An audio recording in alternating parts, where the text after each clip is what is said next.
বুকের পাটা আছে, ও যদি সত্যিকার ওর বুকের পাটা থাকে, ওর যদি হিম্মত থাকে, তো একবার নির্বাচনে প্রতিদ্বন্দ্বিতা করুন।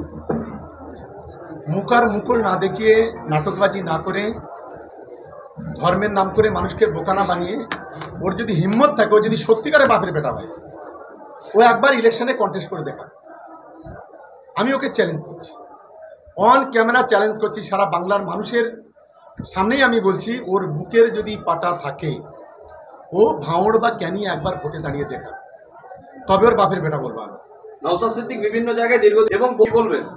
দেখুন, সবচাইতে আমাদের বড় লজ্জা কোথায় জানেন? আমরা যারা মুসলিম পরিবারের সদস্য, যে নবী দিবসের মঞ্চটাকে রাজনৈতিক স্বার্থে ব্যবহার করে। নবী দিবসের মঞ্চের থেকে চোর করে বা চিৎকার করে। যাদের বাপ চোর, যাদের 14 গোষ্ঠীর চোর, যে দল করছে তার 14 গোষ্ঠী চোর, তার 14 গোষ্ঠী জল তোলা, তারাই আবার বলে আমাদের বলে চোর। এটা হচ্ছে সবচেয়ে বড় লজ্জা।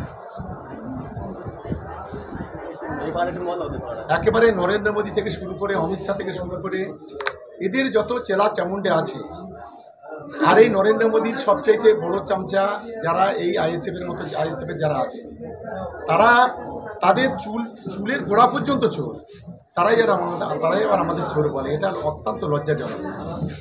তবে একটা জিনিস আমরা ঠিক করে নিয়েছি, রাস্তায় যখন যেতে হবে আমাদের এখন হাতে একটা করে ওই একটা লাঠি রাখতে হবে। কারণ এই যে কুকুর মাদর যেভাবে মানে ঘেউ করছে, যে কোন দিন কামড়ে দেবে, যার কারণে আমাদেরকে সতর্ক থাকতে হবে, সজাগ থাকতে হবে। এটা অন্তত আমার মনে হয়েছে। আপনাকে কুকুর বলে কটাক্ষ করলেন আপনার? ও নিজে একটা ধেড়ে কুকুর, ওর মুখ থেকে কুকুর শুনবো না, তা কি শুনবো? মুসলমান সমাজের একটা কলঙ্ক।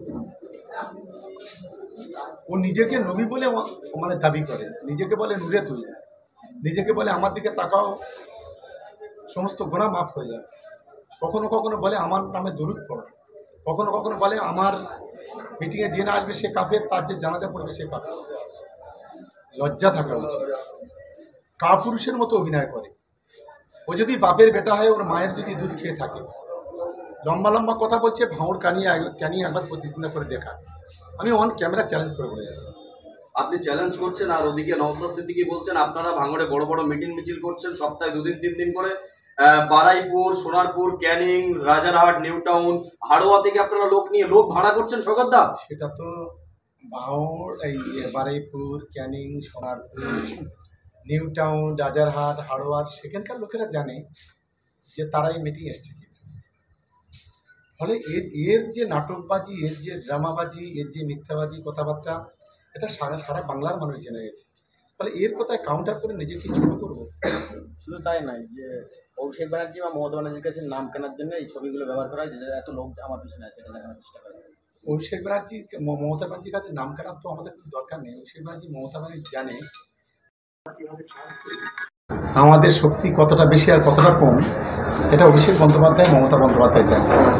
এটা কোনো মিছিল দিয়ে আর কোনো মিটিং দিয়ে এসবগুলো হয় না। এটা রাজনীতিতে এটা হয় না, এসব অন্য কিছু হয়। এটা মানুষের মেয়ের সঙ্গে মিথ্যা কথা বলে প্রেম করা নয়, মানুষের মেয়ের সঙ্গে মিথ্যা প্রতিশ্রুতি দিয়ে 3 বছর ধরে তার কাছে শোয়া নয়, 3 বছর ধরে প্রতিশ্রুতি দিয়ে তাকে ব্যবহার করে তাকে ছুঁড়ে ফেলে দেওয়া নয়। এটা হলো পলিটিক্স। এসব চলে না, আবেগের কোনো জায়গা নেই। এটা ওকে প্রথম মনে রাখা উচিত।